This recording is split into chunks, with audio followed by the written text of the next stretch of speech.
Michael Faraday e as leis eletroquímicas.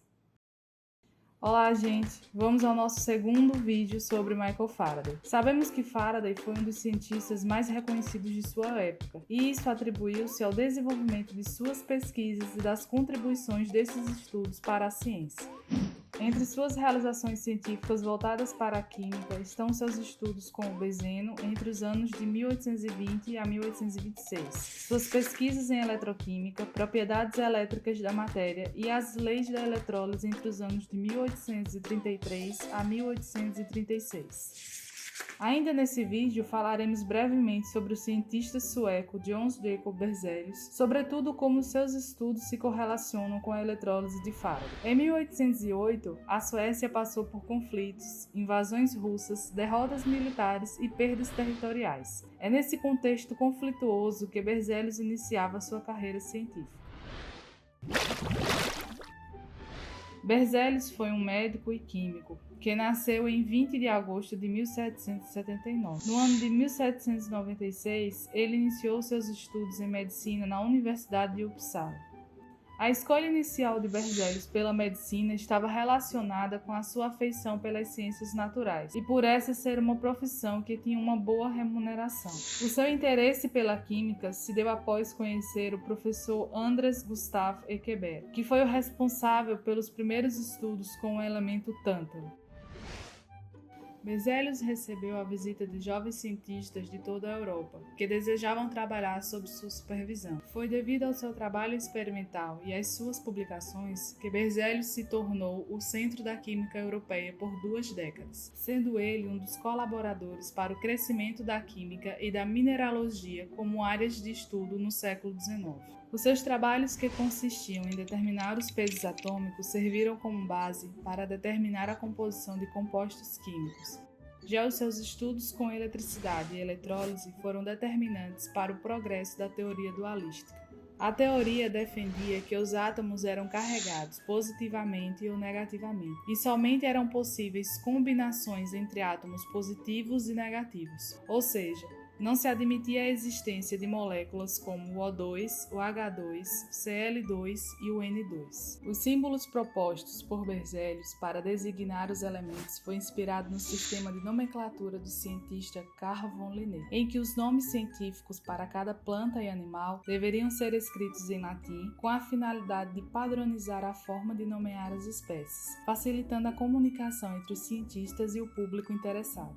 Pensando nisso, Berzelius designou que o elemento poderia ser representado usando a primeira letra do nome em latim ou as 2 primeiras letras, por exemplo, cálium e nátrium, de símbolos K e Na respectivamente. Para designar a composição de qualquer composto químico, ele sugeriu que os símbolos dos elementos fossem usados. O elemento mais eletropositivo deveria vir primeiro, e em seguida o elemento mais eletronegativo. Por exemplo, no óxido de cobre, o elemento cobre de símbolo Cu é eletropositivo, e o oxigênio de símbolo O é eletronegativo. Assim, o composto seria representado por CuO.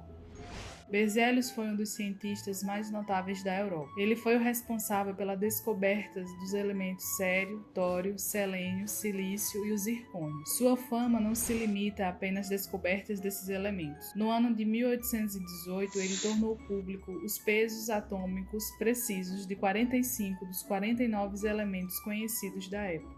Os valores alcançados são tão precisos que se diferenciam minimamente dos valores atuais. Por exemplo, Berzelius encontrou para o cloro o valor de 35,41 e na tabela periódica atual esse valor é de 35,45. Os estudos de Berzelius a respeito do uso de corrente elétrica para produzir transformações químicas serviram de base para Michael Faraday relacionar a quantidade de matéria decomposta com a quantidade de eletricidade utilizada e desta forma conceituar as suas leis da eletrólise.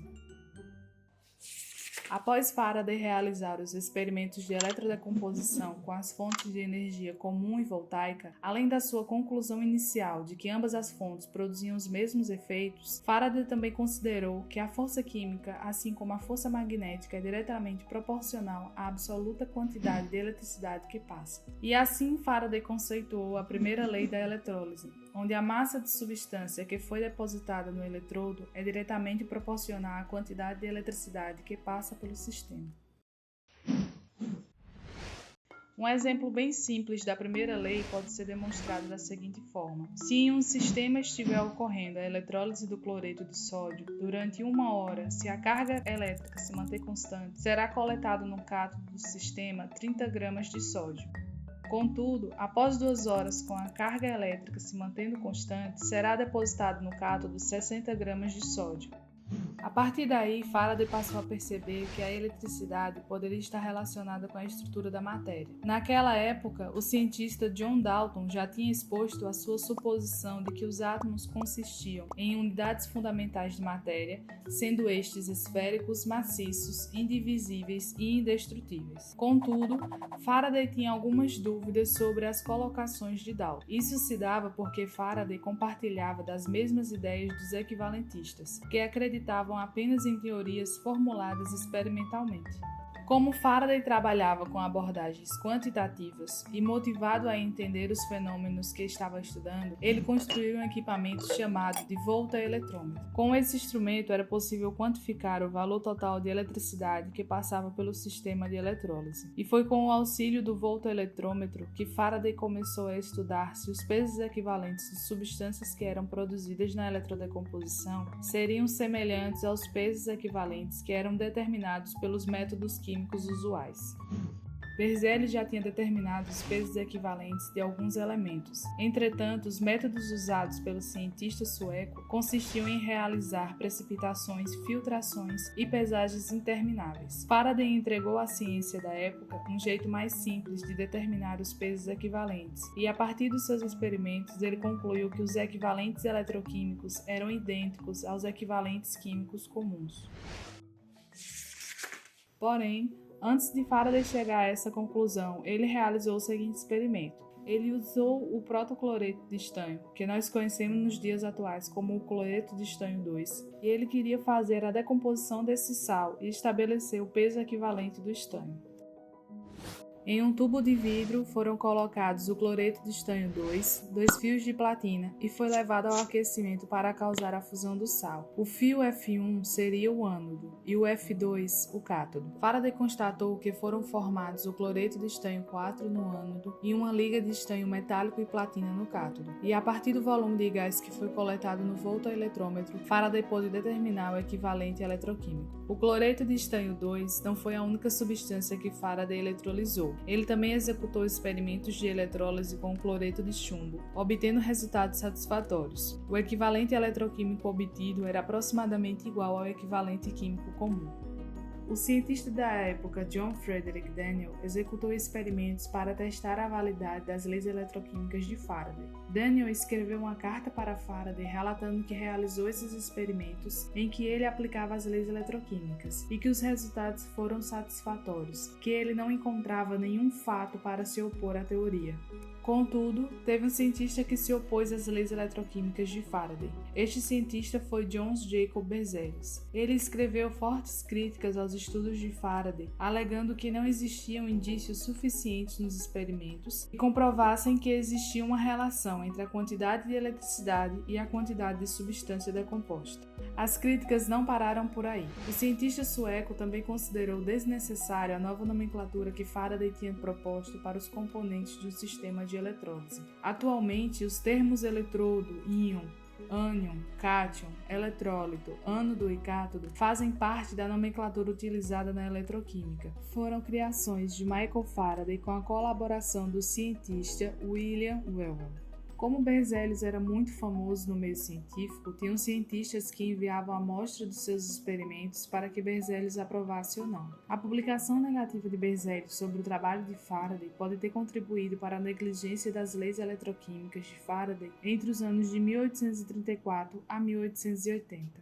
Esse episódio nos mostra como a ciência se desenvolve também com base nas controvérsias científicas entre os cientistas. Podemos dizer que as ideias de Faraday sobre a eletrólise, a partir desse embate científico com Berzelius, passou a ser um tema de debates intensos. Contudo, com o decorrer dos anos, o renomado experimentalista do século XIX, Faraday também obteve destaque. Os estudos que desenvolveu foram apresentados ao público na Royal Institution. Sabemos que a Royal Institution teve um papel importante no contexto de disseminação da ciência na época. sendo a instituição em espaço destinado ao desenvolvimento da ciência. Com os estudos eletroquímicos de Michael Faraday, foi possível unificar os estudos elétricos da época e relacionar a eletricidade usada com a quantidade de matéria decomposta. Sua teoria eletroquímica foi de fundamental importância para a elaboração dos termos que se designam os componentes de um sistema de eletrólise. Devemos também levar em consideração que o fato dele ter participado da Royal Institution foi um aspecto determinante na evolução de sua pesquisa. Este vídeo é um projeto do Laboratório de Pesquisa e Ensino de Ciências da Universidade Federal de Sergipe. Obrigado pela sua atenção e até a próxima.